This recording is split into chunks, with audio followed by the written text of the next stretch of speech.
So for that you have to go to your settings. You can click on here and click on settings from here as well.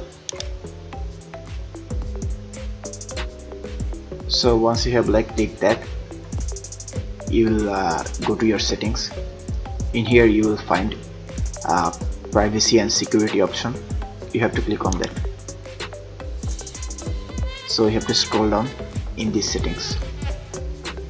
Here you will find the location settings under app permission option. So you have to click on here.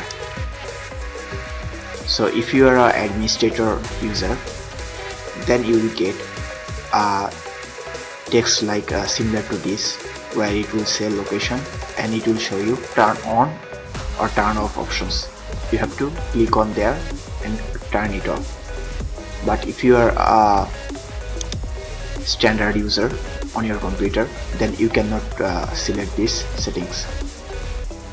So the thing is, you have to be an administrator user or an admin on this on the device you want to turn off the location settings, and then you have to go to location settings here and you will find a location option here.